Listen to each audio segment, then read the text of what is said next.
Can I hear more? Can I hear more of that cameo? No. Denied. Yeah, denied. Justice delayed. It's time to get sexy, so watch Secular Sexuality live Thursdays at 7 p.m. Central. Visit tiny.cc/YTSS and call into the show at 512-991-9242 or connect to the show online at tiny.cc/callsex.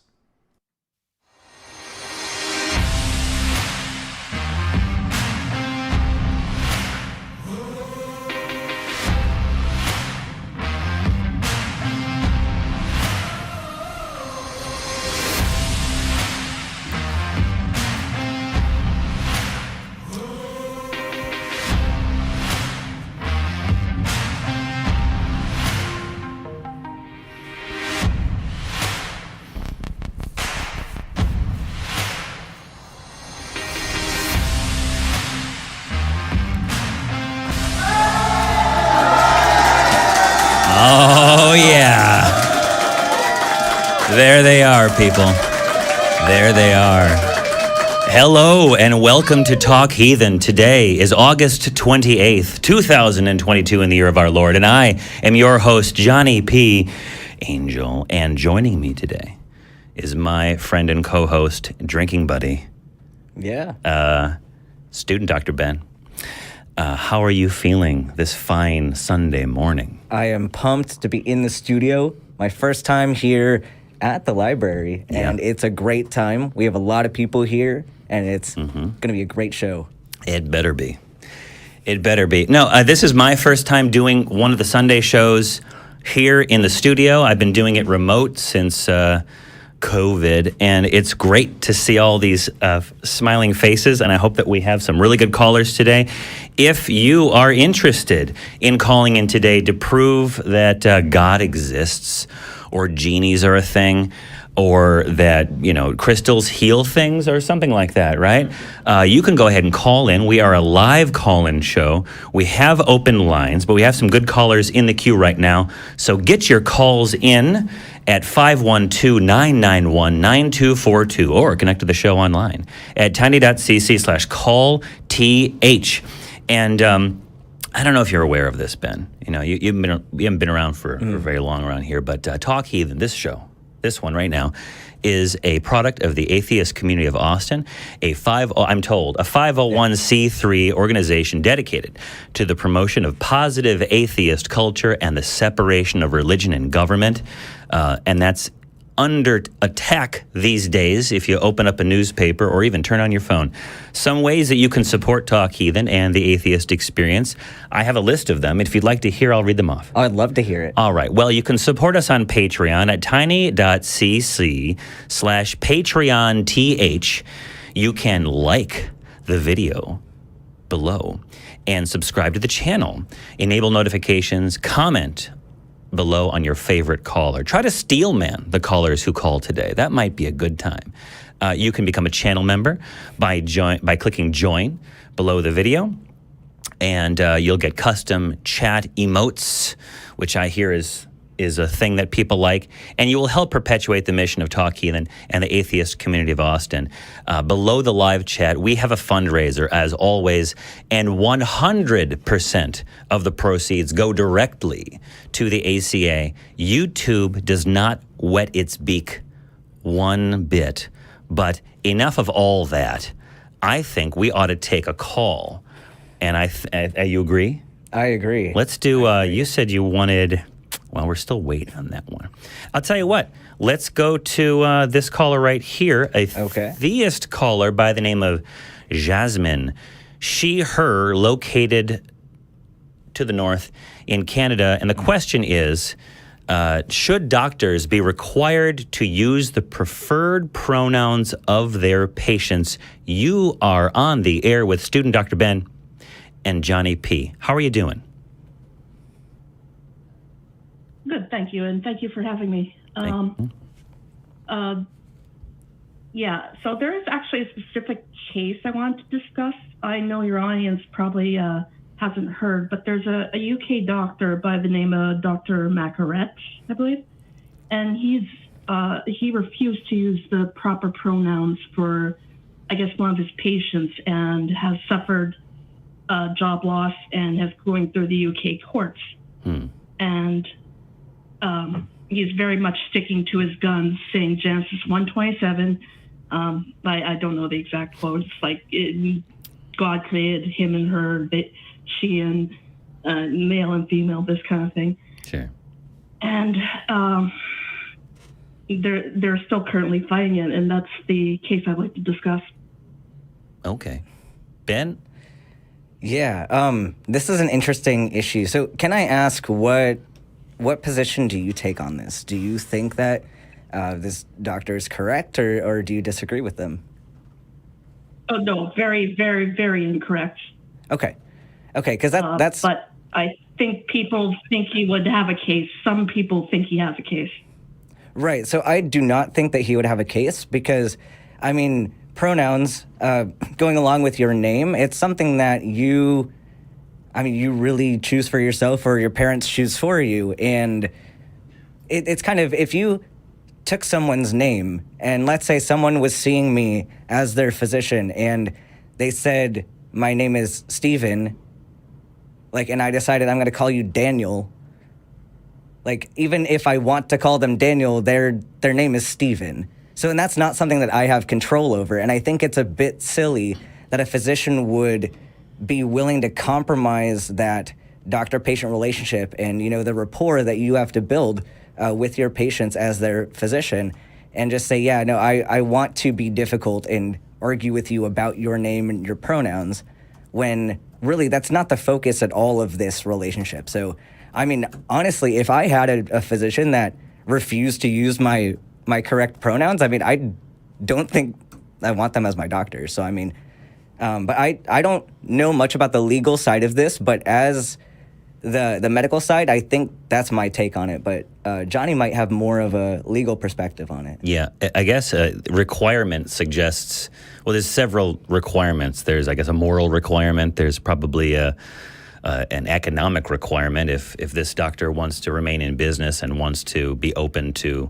people who would be offended by that. This doctor might want to stop that kind of behavior. And that's Canada, or that's the UK, I believe. I don't know much about UK. That's the UK. Yeah, I don't know anything about UK law. I know it exists, but I can tell you this. Title 22, Part 9, Chapter 190, Subchapter B, Rule 190.8 of the Texas Administrative Code. That would seem to me a practice inconsistent with public health and welfare. Failure to practice in an acceptable professional manner consistent with public health and welfare within the meaning of the Act includes, but not limited to, failure to treat a patient according to the generally accepted standard of care. And I'm scrolling down this page, and there's a whole bunch of stuff, but I can tell you I know that part of it is being disruptive, any kind of behavior that might somehow interfere with that patient's receiving medical care according to the generally accepted standard of care. And if that doctor tried pulling that jazz in Texas and there was a complaint about it, that doctor could potentially receive, continuing medical education courses on client-patient communication. But it's Texas, so maybe that wouldn't happen. But yeah, that's all I got to say about that, I guess. I think it's reprehensible, and I really don't give. We're 2 minutes in. I don't give a flying fuck about what Genesis says any more than I care about what Morgoth says about left-handed people. So I think if a doctor is doing something in a clinical environment, they need to set aside their hocus-pocus beliefs and do doctor stuff according to the doctor's standard of care. And then they can go to church and they can sing to snakes or whatever it is they do, or bang on a hammer for Thor. I don't care. But I'm guessing that the darlings of the right over in the UK think that he's just the cat's pajamas. What are you seeing the response to this doctor's actions if you're reading it in the news? Jasmine? The response, again, mixed. Like, there are a lot of people against him, but there are definitely Christian organizations and several other organizations that are in support of him. although there are Christians and theologians that have argued against him, but Yeah. he does have his it seems it does have a base of support. I went to the Dr. Go ahead, please. No, go on. No, please. I want to hear from you. Okay. Dr. Ben, do you think he could be professionally salvaged? Like, what do you mean If you by that? understand what I'm saying. Can you clarify? Well, do you think he could be re-educated? Do you think if he decides to start using appropriate pronouns in this and decides that he was wrong, do you think he would be suitable to return to practice? Absolutely. Yeah, I think sometimes it takes time for people, and oftentimes if he can learn that what he was doing was inappropriate and unprofessional, then sure, I would be happy letting him back into practice. But and even if he kept his viewpoint that he didn't agree, and it's such a weird thing to say whether or not they agree with somebody's identity, but even if he kept his religious views on that, but then put those aside and was able to practice medicine in a way that was supporting the patient, then that's fine. And I think we do this in other areas of medicine too. It's not just within this gender conversation. We have these conversations in medical school about how do you talk to somebody about death, because people have their own backgrounds and upbringings of do they believe in an afterlife or do they not? And you just never know with people. So we're taught to not bring that at all into the room. Leave it as clinical as possible, and then they can interpret that however they're going to with their backgrounds. But it is not our place to insert any religion at all into that conversation. So if he could set up that boundary for himself, that's fine. That's fine with me. Yeah, and doctors are human beings, and sometimes they are. I mean, they're subject to the same forces, the same. I mean, allegedly they're human beings. I know lawyers are too. I don't know. I question it sometimes. Yeah, but we expect so much more out of doctors because we trust them with our lives, not just our life and death lives, but the quality of our lives as we go forward. And so there seems to be a special emphasis with rehabilitating doctors like that. Now, again, I don't know about doctors. I know lawyers, from my experience, tend to, this is anecdotal, but I haven't looked at any stats, tend to be more progressive. I don't know about doctors. I think they might be all over the place. They are. I think a lot more now are progressive, and I'm seeing even a lot of the more religious physicians are willing to keep that personal. Yeah. Well, I'm going to, if you would send an email to tv@atheist-community.org, there it is, attention JPA, with a link to coverage of this doctor. I would love to discuss this on the flagship show of the Atheist Community of Austin, the Nonprofits.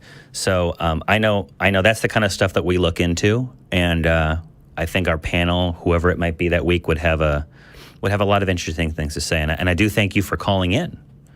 So I hope that you have a great rest of your Sunday. All right. I understand that we have some audience calls, but we don't have any yet. Okay, well, great.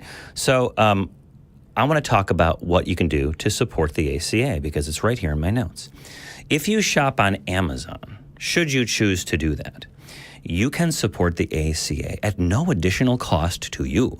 Simply visit tiny.cc/AmazonSmileACA and designate the Atheist Community of Austin as your selected charity. Amazon will donate a portion of the profit directly to the ACA, and it won't cost you any more. You can also, and this is, I think, a little more interesting because you get a little bit more out of it, a little bit more personalized stuff. Talk Heathen has its merchandise store back in business. You've seen it, you've heard it. You can go to tiny.cc/merchaca to get your favorite items like t-shirts, hoodies, coffee mugs. and check out our brand new items like beanies, cell phone cases, and tote bags.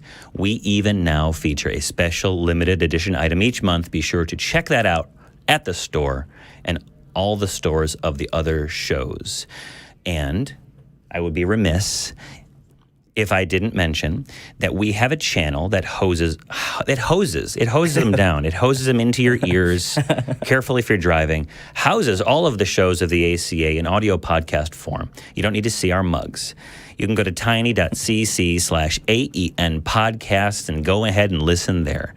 And finally, you can become a part of the Talk Heathen community in our fan-run Facebook page at tiny.cc/FBTHG. And with that, we have an audience question. Let's hear it. Hello. Hello. Can you hear me? Yes, Yep. I can Awesome. see you too. Awesome. And it's Yeah, great. My name is Michael. I'm from Georgetown, Texas, and I was looking for this exact case. This is kind of a legal question. Oh, dear. Relating to what you mentioned at the top of the show. So kind of separation of church and state, Sure. lines being blurred, it being a little under attack, especially in Texas. right. And I can't find a news article, but I saw this on some YouTube channel. Whether or not it's true, there's an interesting question behind On it. YouTube, So, I don't know. yeah, I don't know. Sorry, And yeah. I can't trust anything on YouTube, right? Yeah. So basically, there was a judge who was giving down a sentence on a guy who stole something from a church in some rural city in Texas or town. Okay. And he gave a very lenient sentence, and the justification he gave was that the church and Jesus had forgiven the person for the theft, and that was the justification behind the more lenient, I guess, what he owed, what he had to do in terms of probation, or I can't remember the exact details. But my question is, how is that legal to justify a sentence based on what you believe God is instructing or forgiving, the God that you believe in? And is that? And is there anything that could be done in a situation like that to push back against that judge's apparent discretionary powers?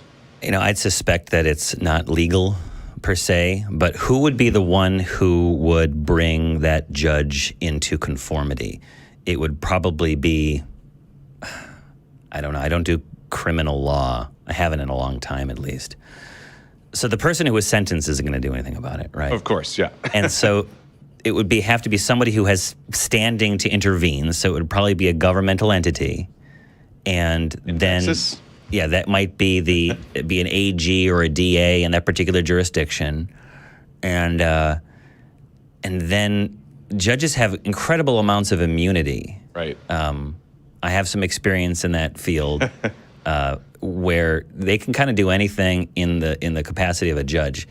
There may be a mandamus petition filed to do something about it, but I think this is more of a judicial process, or not, sorry, a political process is what I meant to say. And so if it's rural, I'm not saying that rural folks are more religious, but it does seem to be that way. And so this judge probably ran on a platform of tough on crime, and God's great, and I'm going to do things biblically. But I don't know. I was looking for it while you were talking about it, and I'm not seeing anything about that. But this is why it's important to get involved in your local elections, and like, your vote doesn't matter. Well, it does, because we're voting for these judges, and we're letting them sort of do business in that fashion. So that's all I have to say. That's all I can think of to say about that. But I'll keep looking. If you find it, and you said you couldn't, send it to the show, TV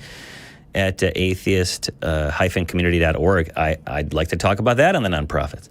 But thanks a lot for that. I do believe we can go on to our next call.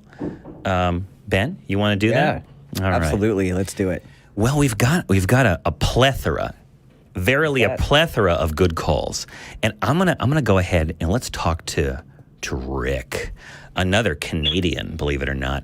Rick, you are on Talk Heathen with student Dr. Ben, and I'm just some guy, Johnny P. You say that the body is intelligently designed, and give us your evidence. Yeah. I mean, when your question popped up in your audience, 98% of them said no. I mean, everything about the body is intelligently designed. I can't comprehend why people would think it's not. So what is your evidence that it's not is the real question. So, I mean, what's more intelligent than the body, really? I don't need to have evidence that it's not. That's not really how this works. But what's your background with biology? I'm not a biologist, but my background is I've been a human and I've had this body for 36 years now, and I'm telling you, it's the most intelligent thing I've ever encountered in my history of my life. Does having a body make you an expert on anatomy and physiology?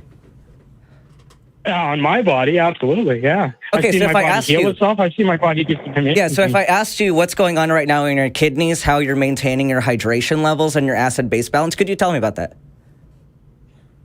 No, but I could tell you that I've done a lot of harm to my body and it's still kicking, it's still healthy. I could tell you I was a heroin addict for quite a few years.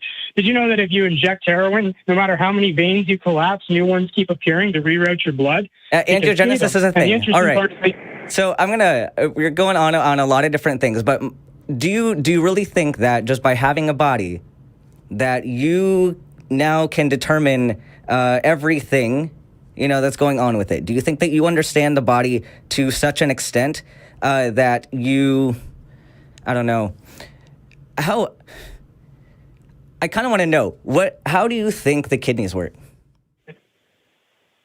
Your kidneys filter the toxins out of your blood, right? Okay, how does it do that? It's like your appendix, right? You guys say the appendix how does that happen? No use, but we now know that it filters.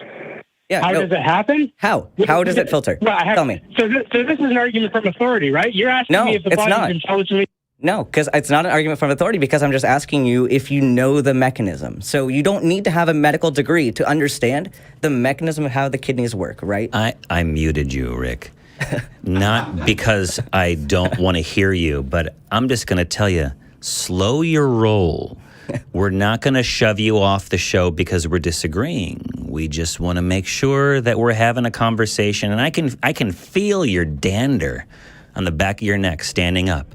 You're not under attack. This is a safe space. All right, let's go. So how do the kidneys work? What is the chemical, physiological process? Because I don't know, but he does. So, do you? So what does that? So 98% of your audience doesn't know either. So why should they have an opinion on it? The point is I've had a body my whole life. So to ask me if my body is not intelligently designed because I don't have a degree in anatomy, that's not what I'm saying. Do you know our brains make far more processes than a computer? A computer is one of the most advanced pieces of technology in the history of humanity, and our brains are 1,000 times more useful than a computer. So let's go back to intelligently designed. There's a reason why I'm asking you. Our DNA. There's a reason why I'm asking you these questions, because you came in right away and said that your evidence for intelligent design of the body was that you cannot see any reason why it wouldn't be. And so in that, it's very easy if you don't understand what's going on with the body to say something like that, right?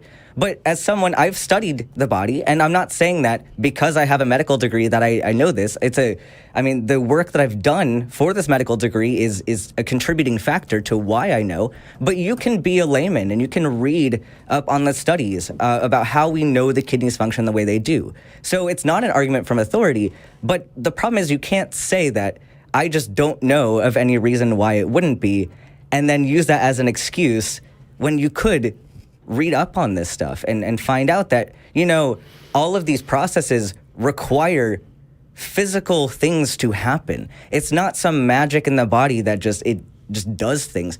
Each physical component needs to be doing something, and we have reasons why it does that. So do you have better evidence besides I just don't know why it wouldn't be? Or is there anything else holding you to this claim? Well, I just gave you a bunch of examples. Like our blueprints and our DNA alone shows how intelligently designed we are. And not only that, if you look at evolutionary standpoint, if we weren't so productive and so intelligently designed, we wouldn't be dominating the earth right now. Isn't that the whole point of evolution? So here's what you need to do for me. Here's what you need to do for me. Because what we have now is we have a body that does cool things. And then we're making this huge jump to it's intelligently designed. So we need to fill in the middle, right? So how do we determine that the body is intelligently designed? Is there a way that we can look at the body and, design some objective measure that would lead us to intelligent design? Yes. Everything about the body is intelligent. Like Cool. Nice claim. So give us some evidence.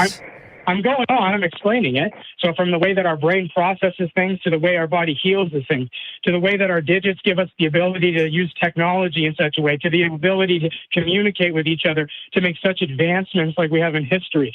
Do you think the space shuttle is not intelligently designed? Men created that. The intelligent design of humanity created the intelligent designs we're using today. So I think you're missing... There has to be an intelligent design to create intelligent design. Don't you agree? I think you're missing my point.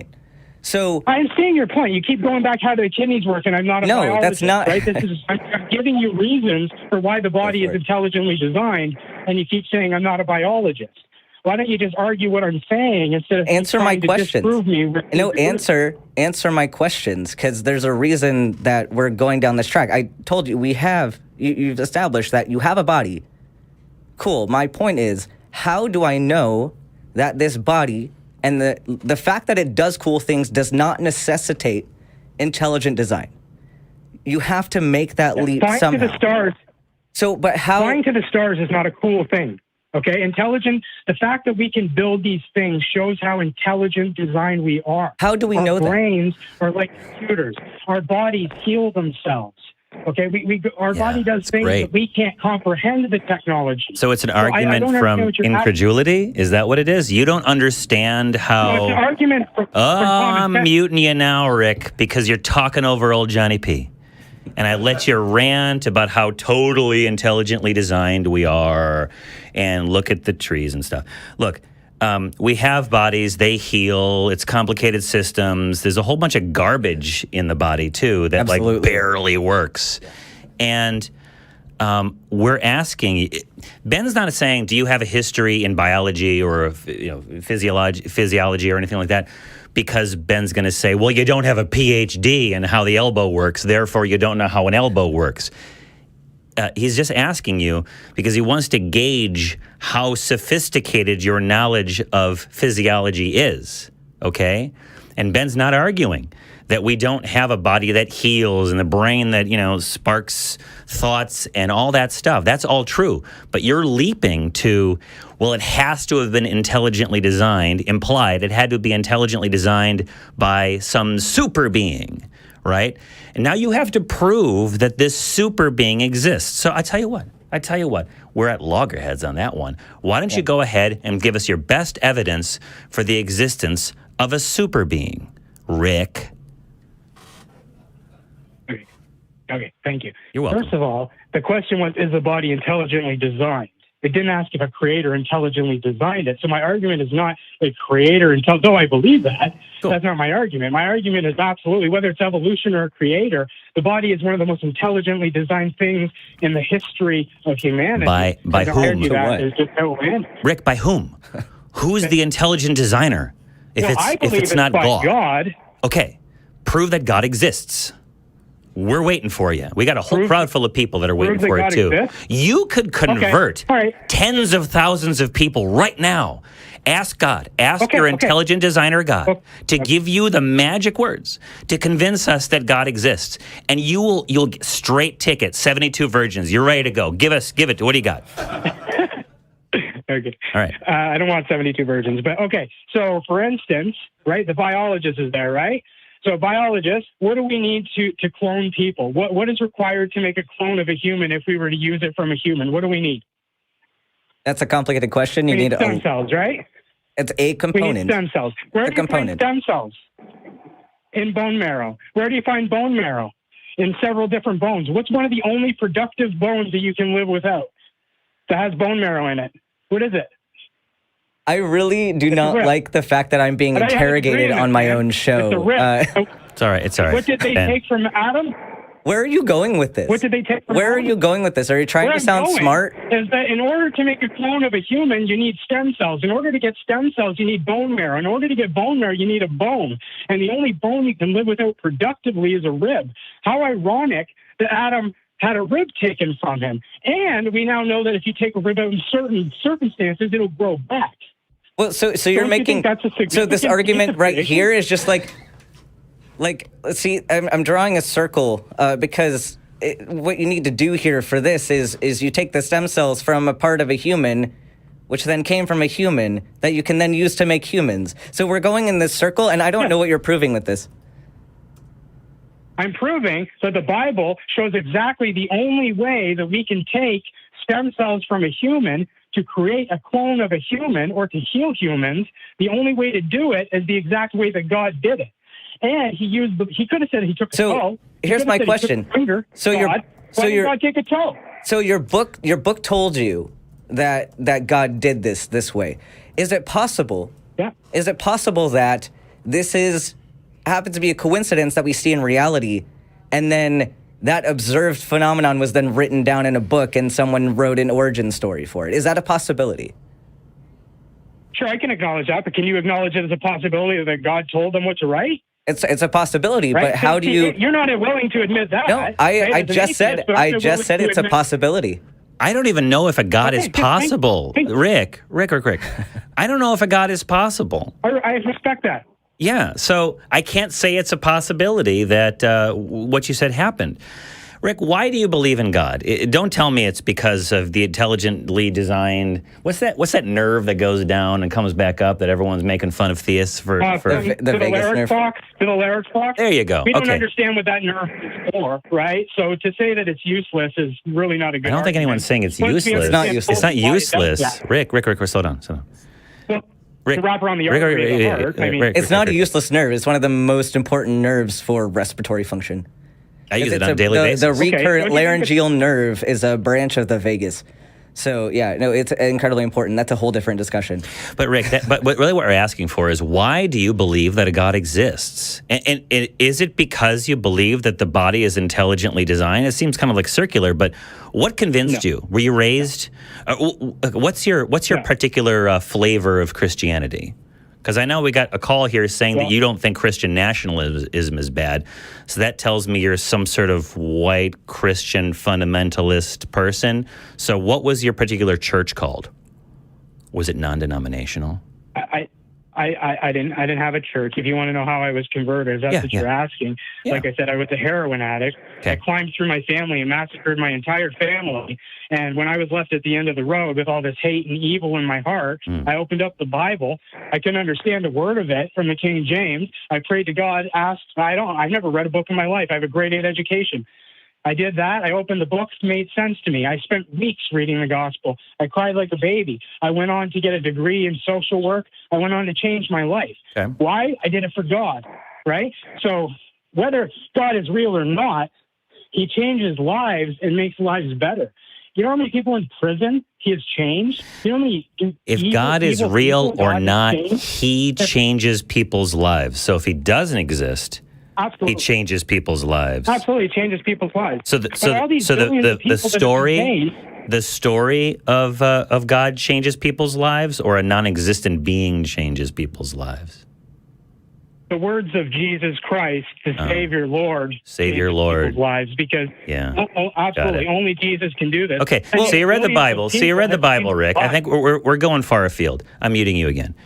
You read the Bible. You cried. You kicked the heroin habit, and I got to say, that's great. I'm glad you did. And I'm glad you're back on track and you have the time to call an atheist show on a Sunday.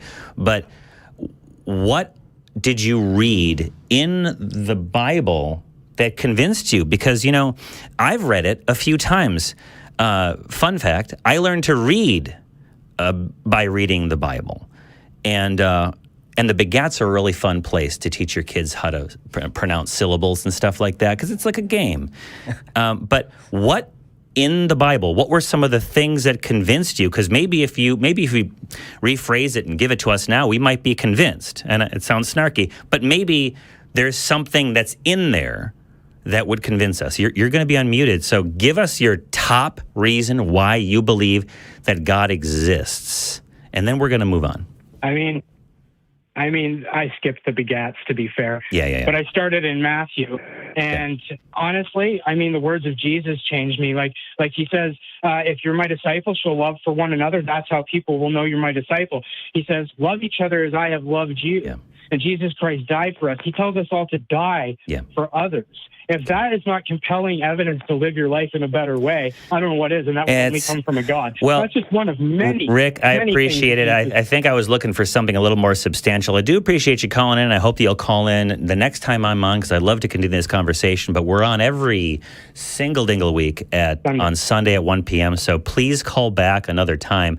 I'm going to say you will know them by their works, all that. Some of the nastiest people in the world are Christians, and some of the nicest people. And I think that goes without saying that all people have some pretty garbage behaviors and pretty nice behaviors. But lately, I am not convinced that Christians are better people. I see a lot of ugliness in the world.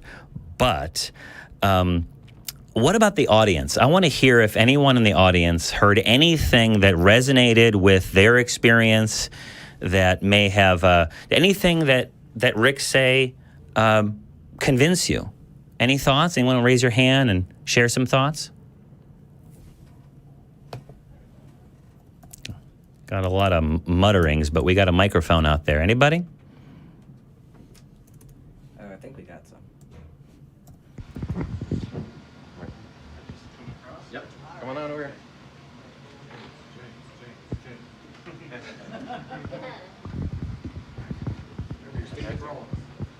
I mean, I had a bunch of issues about this thing on.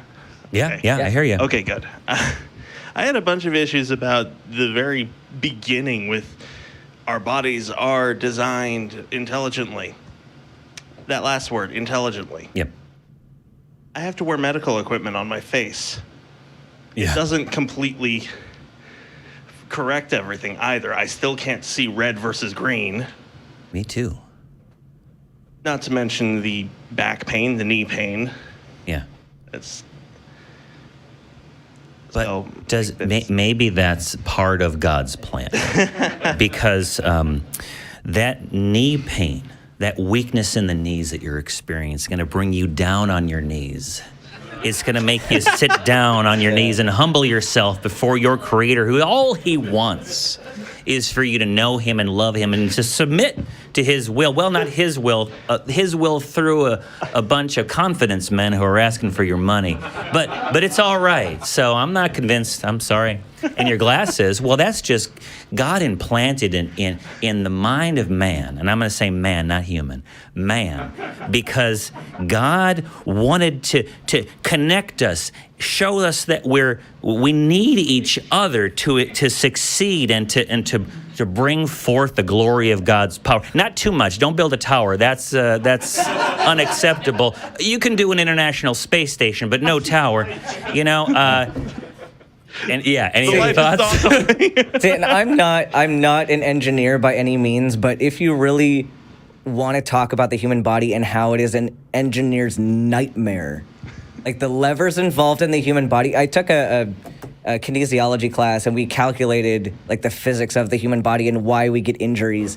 And it is an engineer's nightmare, especially like the elbow is a terrible joint. Most of the joints in the human body are absolutely terrible. So. Okay. Yeah. Thank you for that. Yeah.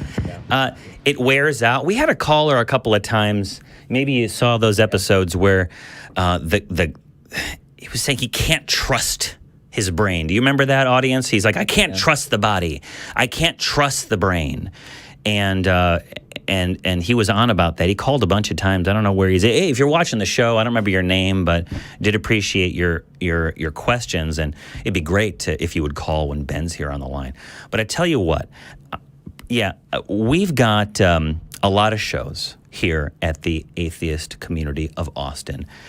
You've seen some. You're seeing one right now. We've got Talk Heathen. Of course, we've got my favorite show, the flagship show, the nonprofit, Secular Sexuality, Truth Wanted, and Atheistic Spear something. If you didn't catch all of the shows last week, here's a taste of the things you're probably going to go back and watch. Especially if we're white women, I think it's easy for us to continue perpetuating patriarchy because We're number two. Exactly. Now we're starting to realize, as we're losing rights that other women have never had, we're finally like, the patriarchy, when we should have been like that all along. My brother had seen this ball of light fly over his head, and then a couple days later, I saw the same thing. Years later, after I left the faith, I Googled what that could have been. Carbon monoxide poisoning is the answer. What? Carbon monoxide. The longest running show and one of the biggest Broadway hits of all time. And the first thing that the Doors Church decided to do was say, let's take Hamilton, make it Jesus-y, and it up. Why didn't he say, hey, you shouldn't actually own another person? He didn't have the right to say these things in that era, but he did. He didn't have the right. He didn't have the right? He didn't have He the was right. God in flesh. he's the What son are you of God. talking about? What are you talking about? Yeah, Eve was made out of a rib in the Bible. That's what it says. Adam was made out of mud. If we're gonna say one of them is clearly connected to reality and therefore it can't be a coincidence, why can't we say, yes, here's the mud people that came up out of mud, and that collects with the Bible too. Whether you believe or not believe, if you are an essential worker, we of course want to thank you as well. And if you don't believe, this is your community. And if you do believe, we don't hate you. We just think you're wrong.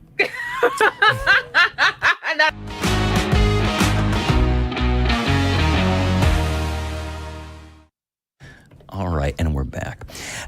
We have another caller that we're going to get on here, Gabriel. Also in Canada. Him. How do you respond to people who think atheists are hypocritical about criticizing Christianity more harshly than Islam? Is that your question, Gabriel? It's a good question. Are you running into that? Yeah, so sometimes, first of all, thank you for having me today, Ben and Johnny. I hope you're doing well. Yeah. I just need water. I'm so thirsty and I don't have any water. But go. Yeah. So you're running into this? Hydrate yourself. Yeah. Yeah, I'm gonna slow down. Yeah. So I've been running into some people either online and one time IRL in real life. So the subject came to religion and Islam in particular, and so I was like, well, you can be critical of the ideas, but not the people. And I think they didn't catch that you can dissociate Muslim from Islam or Islamism. And so I wonder if you have a better way to maybe word it so that they can understand. I know that you can get a horse to the river, but you cannot make it drink. But do you have anything about that? Ben, you want to take a first? This is always a very interesting topic because I do come across this frequently on the internet. And I think a lot of it comes down to, number one, that a lot of people don't know much about Islam. It's very easy to pick on Christianity because most of us were raised in those communities and we have experienced the effects of that religion on our lives, and it's easier for us to engage in those conversations. And even we're having more conversations with Christians usually. Not many people have access to Muslim communities around them, so that then makes it more difficult to really get a picture of what certain people believe and why they believe it. Because, of course, I don't want to argue straw man for someone else's religion, because just like you have many different varieties of Christians, you have the same many varieties of Muslims. So I think part of it is the lack of understanding of the religion itself, the lack of friends to talk to who are of that religion, but then also it's culturally it's a bit more difficult to engage in those conversations, I think, and so people don't really know how to kind of tread there within maybe some cultural communication differences. I think that plays a huge part. Yeah. I think the reason why a lot of atheists in this country are more critical of Christianity is because we don't run into that many Muslims compared to Christians, unless you come from that background. I think just demographically speaking. Also, Islamists aren't taking over our government right now. That might be the case. Sharia law is coming for you. Well, because we got biblical law coming for us right now. We'll deal with that later. And those of us in the secular humanist atheist community are trying to say, like, let's have none of that happen. Let's just keep it the way it's supposed to be, a separation of church and state. But yeah, in a lot majority Islamic countries, some parts of the world, it's terrible for the people living there. We left Afghanistan and a religious extremist took over, and it's bad news in that country. It's bad news in a lot of countries. And I will say this, that when the neocons sort of took over the government, they were pushing Christian agenda on us, on we the people in the United States. And I don't know about Canada, but in the United States. And so a kind of backlash against that would be to be sort of critical of Christianity. Those same neocons were hypercritical of Islam. And so it was like, well, the enemy of my enemy is my friend for purposes of discourse. But in reality, the ideas are just as bad and sometimes worse. But I think to address what you two were talking about a little bit before is about the distinction between the people and the beliefs, is to really focus on the humanness of the people who believe these things that you don't agree about. That everyone's the same. We might eat slightly different food. We might have slightly different languages that we speak, but ultimately we're all doing human stuff. And this is where, and this is not a cure-all. Please don't think that I'm thinking that the Marvel TV shows are a cure-all. But I watched Ms. Marvel because I had some time on my hands.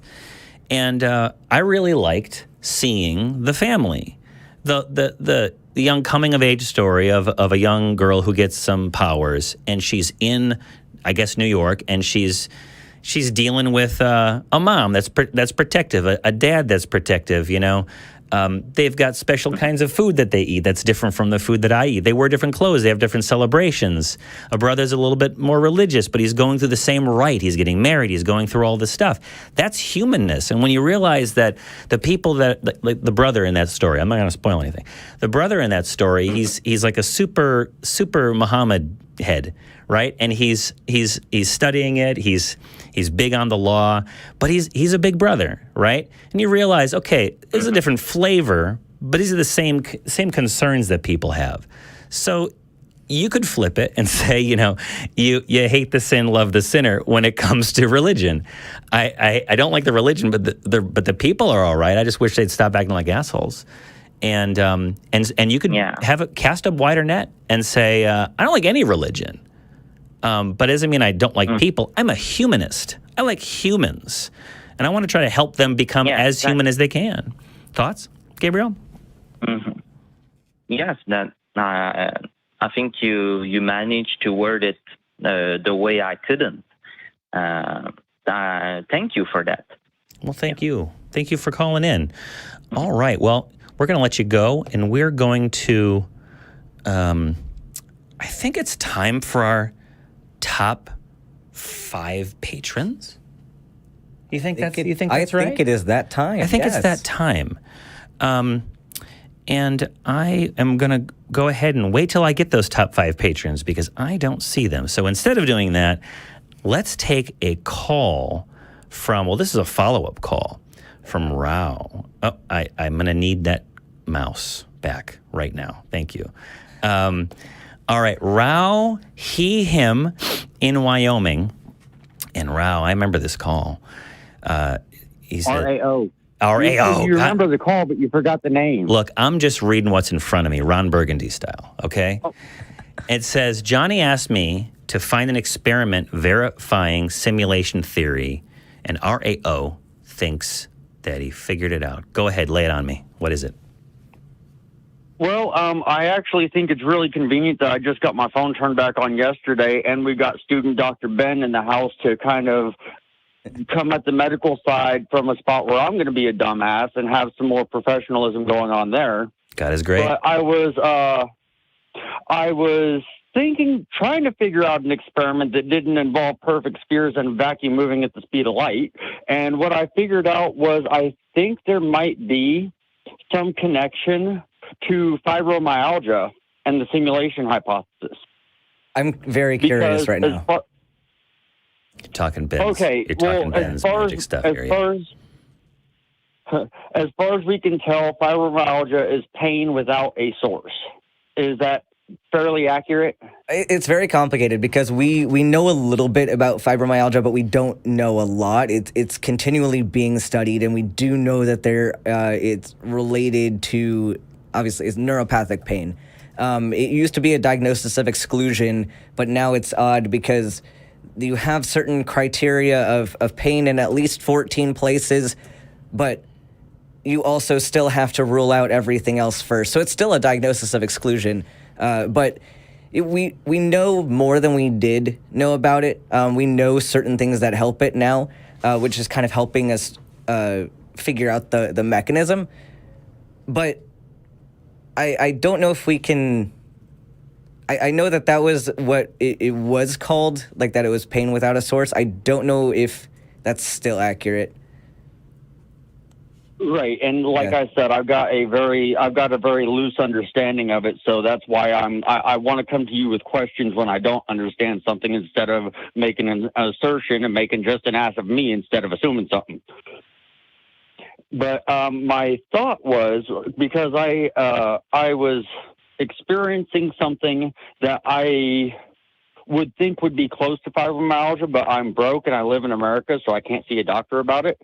And I was wondering if I could set up a set of survey questions regarding the simulation hypothesis. And then we take a control group that hasn't been diagnosed with fibromyalgia and the experiment group that has been diagnosed with fibromyalgia. We have them fill out these survey questions, and I think I could determine who has fibromyalgia based on how they answer simulation hypothesis questions. How would you format these questions? It would be, I would try to stay away from physical symptoms and more along the lines of probably on a scale from 1 to 5, how confident are you that we live in a simulation? Do you often feel like distant, or it would be probably a lot of psychology questions that I've gathered from other people in the simulation hypothesis community about how we react, and see if people with fibromyalgia have a strong connection to those same feelings that people would. Oh, go ahead. I'm failing to see how a subjective survey, which, I mean, surveys aren't super accurate in general anyway, because it's the person's perceived experience, like of what they think is going on with themselves. And oftentimes we are not the best judge of what is actually going on with us. So I get that you would do the survey and you'd get responses of people saying whether or not they agree with these simulation theory topics.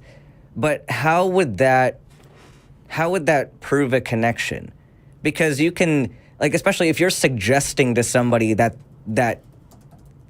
like these simulation theory questions are there. Like if I asked you and you have either a yes or no, do you think this is a thing? Like they have to pick one of two. So not even having room for nuance, there were such black and white answers. How does that then relate to, like, does the number of people that happen to share a common perception, does that necessitate that this is actually a link? Well, the first one was that I wanted to work it on a gradient scale, like a 1 to 5, 1 to 10 scale, something along those lines. So it wasn't necessarily a black or white thing so that people could have more room than a yes or no answer. Because I understand that when you get stuck into that yes or no, that it can give you a false result because you don't necessarily feel it is, but you don't necessarily feel it isn't. So, but just with that, and if it would help, it could be like a guided survey where a mental health professional could kind of get rid of any bias that the person would have as an individual. Well, that's my other question too with variables. How are we controlling for other variables? Because I know you're targeting specific groups with fibromyalgia, but if you're putting people in groups as, do you have fibromyalgia or do you not, the problem is then other conditions that could be related, such as if somebody had complex regional pain syndrome, where if you have a traumatic event and then you get nerve damage essentially just related to that. If you have people with that, they're technically in no for fibromyalgia, right? But so then they would be in the no fibromyalgia group and still have maybe a similar experience. So do you think variables like that would confound your data? I think that's why sample sizes are like orgies. The more, the better. Okay, how would you control other than sample size? Because sample size is great. That's a great thing to control for. But how else would you control for, like, what other variables can you think of that might skew these numbers? Most of the variables that I can think of are mental health conditions that would skew the numbers of people who like people who heard about the people who get sick from every time they hear about something on the news, and then they would hear something about the simulation hypothesis and automatically be convinced because they heard about it. Something like that would skew the results. Yes. Okay. I'll tell you what, RAO, this sounds like something that you might want to bounce back and forth through like an email. I think experimental design is something that's harder to talk through. You've gotten some ideas. Ben's given you some thoughts. Maybe shoot an email. Just going to wear that email out today. Why don't you go ahead and shoot an email over to tv@atheist-community.org, orgy, if you wish. And maybe you can brainstorm. But I do appreciate you calling in. Calling in again. Let's keep this going. It's kind of fun. All right? You take care. All right. You all have a great one, and it was good to talk to you again. Likewise. All right. We've got some wonderful, fabulous, terrific, tremendous patrons. And I'm going to ask Ben to go ahead and read those patrons. All right. Our top 5 patrons of the week are Eric Tweet, Dingleberry Jackson, Balaam's Donkey, the Bearded Skeptic of TikTok, is it Dan Conger? And an honorable mention is Charles Jones. Thank you for being patrons and for being the top patrons of the week. Yes. Thank you. It's nice. It's really great. Thank you so much for doing that. And you can be listed among here too, should you choose to become a patron.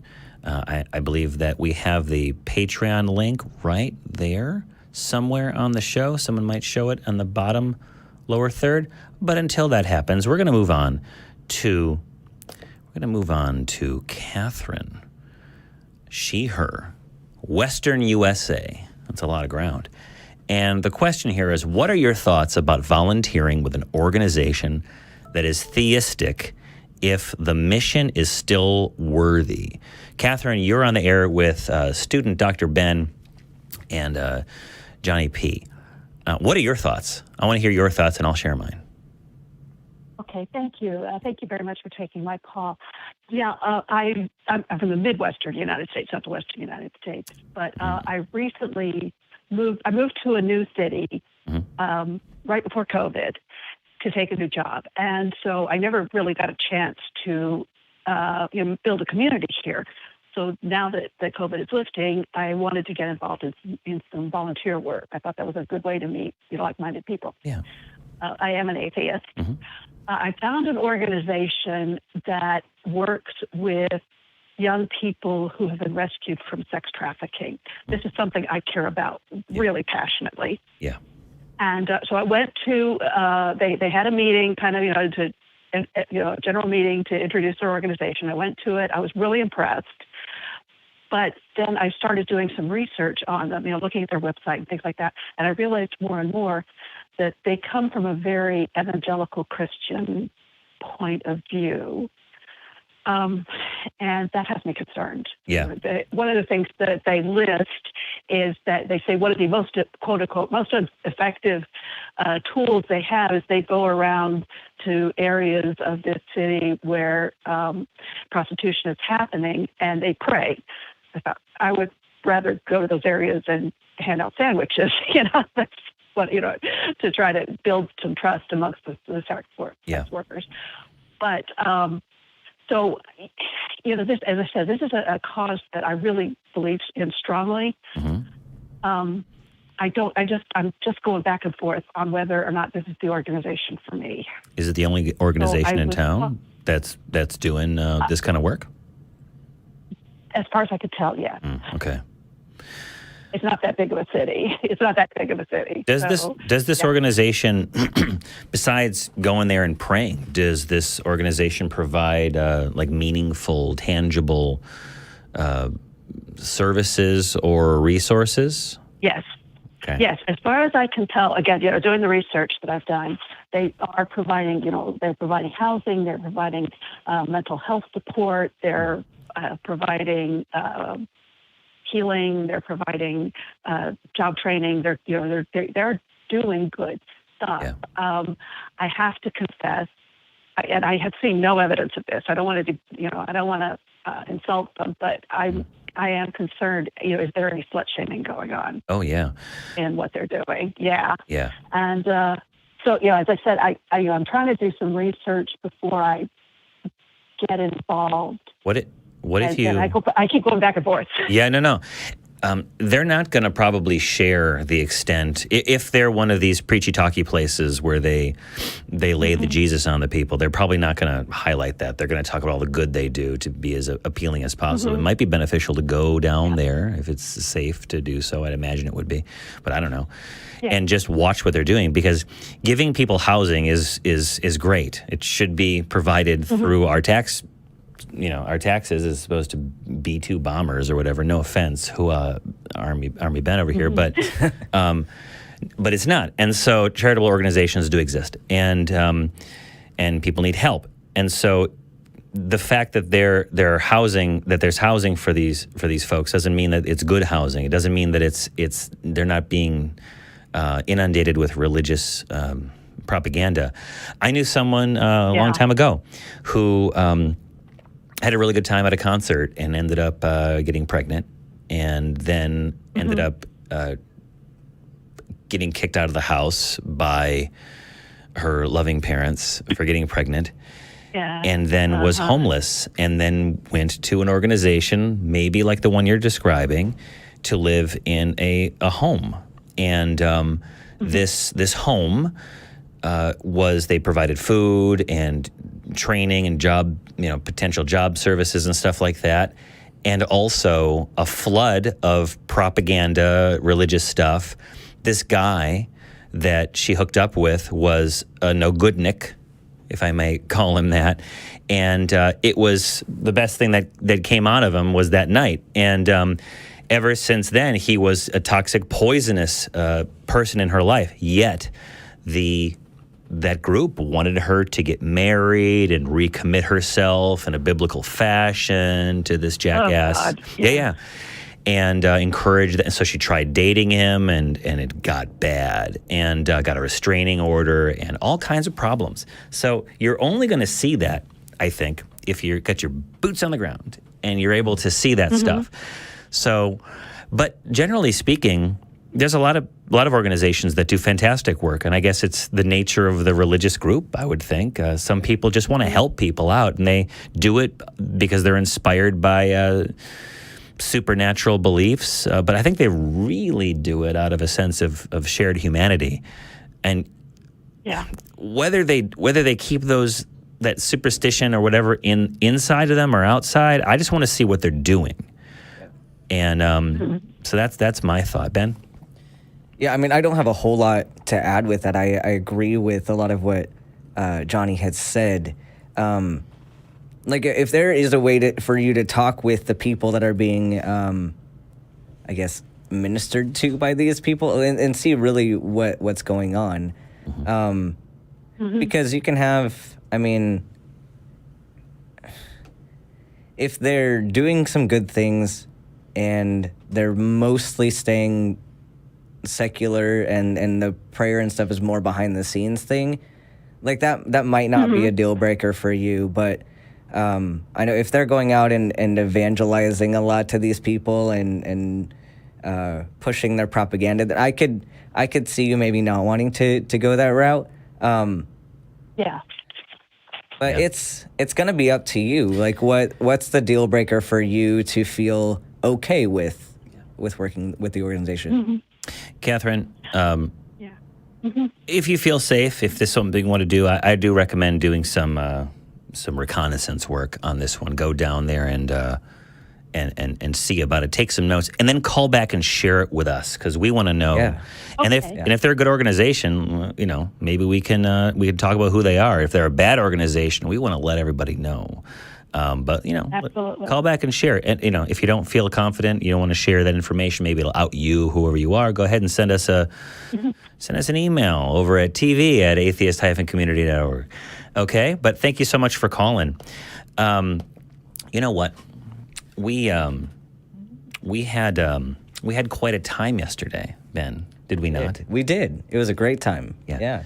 And for those of you who don't know, we went on the Bat Cruise after some years of it being aground. We cast off international waters in Lady Bird Johnson Lake, and we had a great time. And we're going to be doing that, I hope, every single year for the rest of time. But something we definitely are doing is great. Today is the last Sunday of the month. And every Sunday, the next one is September 25th. Every last Sunday, we're going to be here in the studio with a live studio audience. They're out there right now. I want to hear shouts from the folks that went out for karaoke last night. Those of us who were at the Bat Cruise. Can I hear some noise? Anything coming from the audience? That's right. It was great. I had a lot of fun. We drank Malort, and some of us regret it. It's terrible, but it was great. So if you are in Austin or are going to be in on or around Austin toward the end of the month, please consider making plans to join us in the studio audience at the ACA Freethought Library for live broadcasts of Talk Heathen and the Atheist Experience. Nonprofits is still recorded on a Wednesday and aired in between, but there might be some plans to see if we can get a crew together. So cool. It would be a lot of fun, and we're a lot more fun than these stupid call-in shows, I'll tell you. I mean, it's all a lot of fun. The doors open at noon, and parking is where you can find a legal spot after the lot is full. But, pro tip, down the street, don't even try. But there's a whole bunch of parking in the neighborhood. If you can't make it here this next month, we're going to continue to do it the last Sunday of each month. So keep watching the show. Check out the website for news and information as we expand our in-studio offerings in the near future. With that said, how are you going to find out where those offerings are? I know. Do you know, Ben? I think I know. Would you like to share with me? Just give me a reminder. I'm going to remind you. Yeah. You can do this. You can go to the website. The website exists, and it is at www.atheist-community.org. You can learn about the organization, its policies, how you can get involved, and you can learn about news, things like that. You can also communicate with us if you want to know more. Sometimes sending us an email, asking us questions. We're going to have someone's going to respond to you. So tell us what you liked, what you didn't like, what you thought was great, what you thought could be improved, and you can do that I think everyone in the audience can kind of recite it. I'm not going to make them do it. At tv@atheist-community.org. Go ahead and do that and let us know. So we're going to take, I think it's our last caller, and this person is Chris, he, him from the UK. And the note that I have here, I think it's a fun question. Is the flood of Noah a mythological archetype, or is it based on real historical events? Chris, Ben and I think I can speak for Ben, but Ben will smack me down if I can't. What do you think? And then we'll share our thoughts. Thank you. It's great to be on the show. Great to have you. My thought is that perhaps the flood of Noah, all cultures around the world have some myth about a giant flood. So I'm wondering, is it one of these mythological archetypes which just naturally emerge, such as, the hero's journey in the creation myth? Or is it based on the shifting of the continents and land bridges falling aside and, things like that, Yeah. So you just wonder, you don't have an opinion, or what? If you were you're a betting man. I don't necessarily, no. Okay. All right. Ben? Yeah. Thoughts? So I'm not a historian. I don't do a lot of work in mythology, but I mean, I could definitely see that it's possible that, you do see these archetypes across mythologies, and I could definitely see the flood myth being one of those as well, especially since the majority of societies were built around water, and your perceived world was around you. You didn't have much experience beyond what was local to you. So it makes sense that this is a common thing seen in mythology. But I mean, I have a question for you, I guess. Since I'm not as well versed in this, and you might not have strong opinions. I don't know. Johnny might have some very strong opinions. But how do you think we'd be able to tell if this is an archetype versus not? Like, what criteria are we going off of? How, if we don't have an answer, how could we get that answer? Well, I must admit I'm somewhat ignorant when it comes to these things, but possibly carbon dating is one answer. I suppose we could possibly dig down, see if there's any kind of erosion, things like that. That's possibly one answer. I think that you can detect water in different kinds of sediment. I may be wrong about that. As I say, I am woefully ignorant on the subject. But that might be one way of doing it. I suppose also we could just look at the geography of the earth as we know it and look at perhaps where there used to be land bridges, where there aren't anymore, how the continents split apart. And, that if there is if there's a correlation between where these flood myths emerge most and where there were formerly land bridges, because a lot of, humans in the past were quite nomadic. And so it's possible that they went to a place over a land bridge, and then, many years later, that land bridge had gone underwater, and that's possibly one origin of such mythology. But do you know any ways that we could possibly test these kinds of things? Johnny, what are your thoughts? I'm just a simple country lawyer. I don't know much about geology. I do know that there are plenty of people on YouTube these days who have gone on about flood mythology. I know Ra put out a video or 20 about that stuff. That might be worth looking at. Yeah, Aaron's fun. I like him. I didn't know who I am, but that's okay. But I'm here over on good old Wikipedia, and there's a whole bunch of material here, and I do know that there's a lot of flood myths all around the world. And I know that I have read the Epic of Gilgamesh that has a flood myth component to it, Utnapishtim and all those fun-loving folks from Mesopotamia. The flooding of the Nile, the flooding of the Tigris and the Euphrates, people living in ancient times were very dependent upon the ebb and flow of water levels in their agriculture and stuff like that. They depended upon that. The tsunamis and all that stuff out in Southeast Asia, it tears the hell out of their communities, but they also need that water to make it so incredibly fertile. Some of the most fertile land in the world is in an area where every couple of years things get ripped up because of heavy storms. So our cycles as a human being, again, I am not an anthropologist or anything like that, but I read a book or two, and it seems to me that when these cycles of nature, we live by them, we die by them, and they make their way into the fabric of our societies, sometimes into our laws, into our stories we tell about ourselves. How would we test that there was one great global flood? I mean, I guess we know from geology, or we have very good evidence from geology to know that the Earth has gone through several cycles of water levels rising and falling because of science and stuff. I don't think that our flood myth comes from, is it the Devonian period? Somebody trash me online because I don't know what it's called, but where things are underwater. I don't think our myths come from that. I think they're much more localized.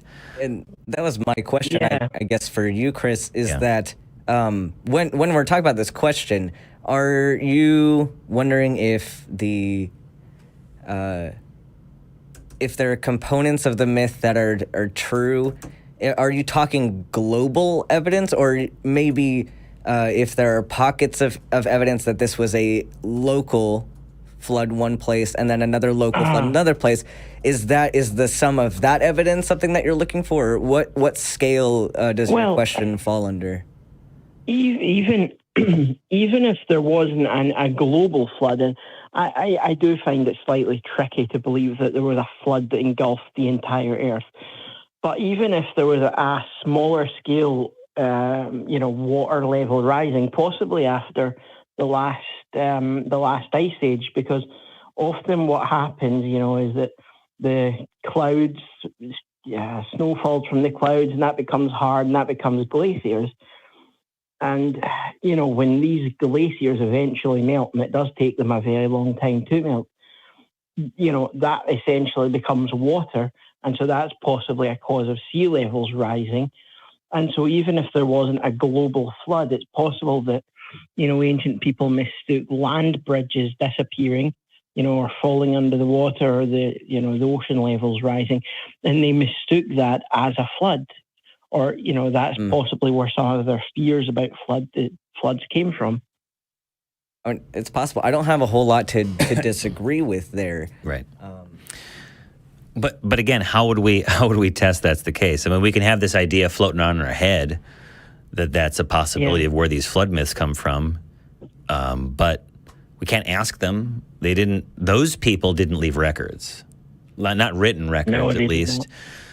Their mythologies may contain the kernel of that, but in large part, I don't even think we have the mythologies of those people. I might be wrong, trash me on the internet, but I think once people settle down and they start, mucking about with clay tablets or chiseling in stone, you start seeing there's so much we don't know about our ancestors. It really is irksome because aside from, cutting people's heads off and making sport of their enemies, they would have had some really interesting ways of looking at the world, like I'm saying, where they were immersed in the cycles. They were very vulnerable to the cycles of nature.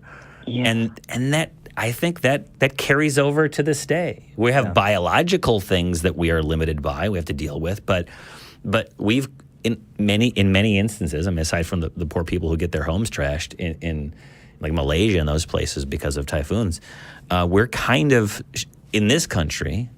Unless, again, you're part of a flood on the Mississippi River. Okay, I'm making exceptions, but I'm generally immune from the forces of the most violent forces of nature. I can get in my car and drive away from the tidal wave. I can get away from the hurricane. But we're just speculating, and it's a shame that we don't know more. What I don't want to do is is make a claim that these flood myths have a unified shared history that inspire them, right? Because I went on Wikipedia here, okay, and so it's the best source, but they've got the Genesis flood. There's Nuh or Nuh in Islam. That's one. There's one in Hinduism, Chinese. That's just like Noah, I believe. Right, and then there's one in Hinduism. I'm sorry, I didn't mean to interrupt you. No, you're good. There's a delay. Chinese mythology. There's one in Greek mythology, Norse mythology, Irish, Polynesia, Hawaii. Some folks in Mesoamerica, I can't pronounce it, Mayan people in Mesoamerica, the Ojibwa tribe, Incas, and plenty of other ones in South America, Africa, and Aboriginal tribes in Australia. And if we were really pushing for it, we could say, well, look, all of these people, they have a flood myth. That tells me that God sent a flood, and but I don't think we need to do that. I think that's overstating the case. Yeah. We can say that these people all had. I mean, you could do the same thing with like an earth deity. Like many cultures had some earth deity, but it's because we have a shared experience of all being on this planet, and so it's like we can't then take a coincidence of a shared being on a planet and then say, well, obviously God gave us the same message to have this like earth religion now. Yeah. Like it's a stretch, and you're taking a common coincidence and then giving extra meaning to it than it should have. Well, folks in chat, I usually have YouTube open and I can read the comments of some of the really good stuff that people are saying. And I'm wondering if anyone could share a link in there or again, send an email where they talk about it. How would you test for a global flood? What scientific experiments would you have? Because we know, like I said, I think the scientific consensus is that the water levels on Earth have been up and down over the billions of years that it's been around. Yeah. But what would you do to try to figure out if one took place within the human scale of existence, right? You can't dust for water. We know they can't take fingerprints. Yeah. But there's other things they might be able to do, like water levels. I know when there's great volcanic eruptions that take place on the Earth, they can test for certain elements or certain chemicals, and they show there's a band across the Earth, and that's how we know that there was a super volcano that went off some time ago, right? Yeah, and that's definitely like outside my area of expertise. Like I want somebody that studies floods and who studies geology and all of this, and then in conjunction with that, it'd have to be a team effort with them and historians who understand the mythology to really kind of establish what we're going for. But this is a super interesting discussion, like nonetheless. I mean, and again, it is speculation. Yeah. So, I know here at the Freethought Library, we've got just a bunch of books. All right, and I will encourage people who are interested in learning more about it. YouTube videos are great, and conversations with a doctor and an alleged lawyer, doctor to be, and an alleged lawyer. Yet. It'd be 9 months. Yeah, that's good. And the hosts are fun, and there's a lot of smart people here and in the room as well. But this is the kind of thing where if you really want to understand it, there's going to be books involved. There's going to be some reading. Have you read anything about flood mythology? I know that if I spent a couple minutes, I'd find something here in the Freethought Library located on Canigleg here in beautiful Austin, Texas. But have you read anything yourself? I'm afraid I haven't. The question has sort of just come to me today, and so I haven't really looked into it much. But I thought, that would be a great question to call in about.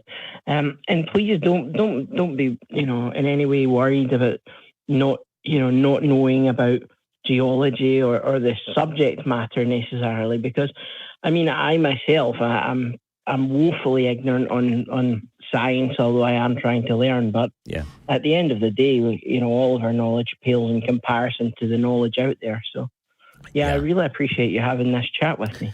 Well, I appreciate it, Chris. And I think was it Bilbo or was it Frodo that says every journey begins with a single step? I don't know. That could be someone else entirely. But yeah, start just pick up a book, do research maybe to try to find, like, Goodreads is a great website that I look to see if it's more democratic than I like. Because people have a lot of bad opinions. If enough people with bad opinions get together, they can give you a 5-star rating for a garbage book. Oh, that's true. But look into it and maybe start from there. But I appreciate it. You take care, Chris, and call back if you find something. Share the knowledge. Thank you, I will. All right, you take care. Well, that just about wraps up my first live show on Talk Heathen in here in the Freethought library, and mine as well. Yeah. Did you have a good time? It was a great time. I really enjoyed the energy from the audience, and being able to take audience questions was really fun. I hope that I can make it down here in the future to do another one. I hope so too, and I hope that I'll be in the audience watching and making faces at you because it's been a lot of fun. We've got a few things I want to cover. Below the chat, we have a fundraiser. As I said before, 100% of the proceeds go directly to the ACA, YouTube. Like this video and subscribe to the channel. Ring that fucking bell, and share it with people, because that's how we really get the message out. There's people who are like atheism curious, or maybe there's something that we talked about today that comes up in conversation. And you might share it and like, I'll see what these people have to say. You can become a member. Click the join below the video. You can support us on Patreon. You know that. tiny.cc/PatreonTH. The channel with all of the podcasts, that's at tiny.cc/AEN podcasts. You can become a part of the Talk Heathen community, the fan-run Facebook page. That's at tiny.cc/FBTHG. If you want to continue the discussion after the show, you could join us in ACD. I'm not going to be there. I'm going to be mucking about here, but there are people who aren't here in Austin. They're going to be in ACA Discord. It's a fan-run Discord server, and that's at tiny.cc/ACA Discord. And, you better stay tuned, because the Nonprofits is up after this, and I know that you're going to want to watch that, and you can watch that at tiny.cc/YTNP. But before we go, two things. I want to see the crew.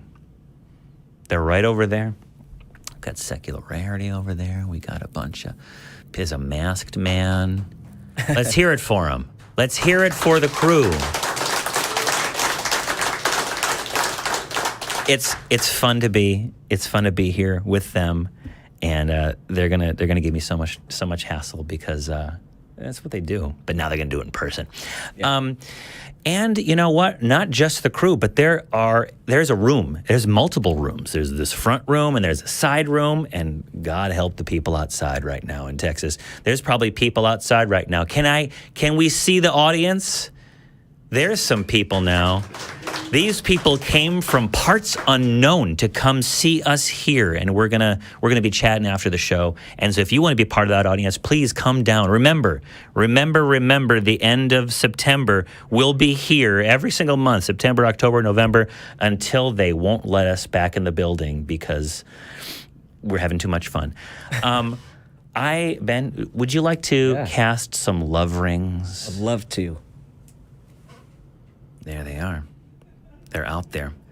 They're resonating out into the universe. Just think positive thoughts. Do it one more time. Think a positive thought. Yes. Heal that world, and then send it out in the form of a love ring. There, yeah. I can feel tumors receding. I can tell. No, I don't. I don't feel any of that stuff. But I do feel good and glad and really grateful that all these people are here. Now, there's a lot of people out in the world, and not all of us agree on everything, but we have to share this world, whether we like it or not, and sometimes not. But if you are an essential worker, if you are taking care, if you get a positive COVID test, right, and like everyone's fine, and you're like, you know what, I'm not going to take a chance. I'm going to stay home, because there might be somebody I run into that's immunocompromised, or someone that they know. You still got to look after each other. All right, let's keep on doing that. And if you're, especially those essential workers who are still having to breathe our nasty breath, when we're at the grocery store. So thank you for continuing to do what you do. I hope that you get justice, and I hope that you get fair pay. If you do not believe in I like to say ghosts and goblins, Thor, Yahweh, or whatever other mythological creatures humans have created from the first times they crossed the land bridge and the flood myths and all that. This is your community. Come and join us here in the studio, in Discord, in chat. Message us. We want to know who you are. We want you to know that you're not alone. But if you do believe, we don't hate you. We're just not convinced. See you next week.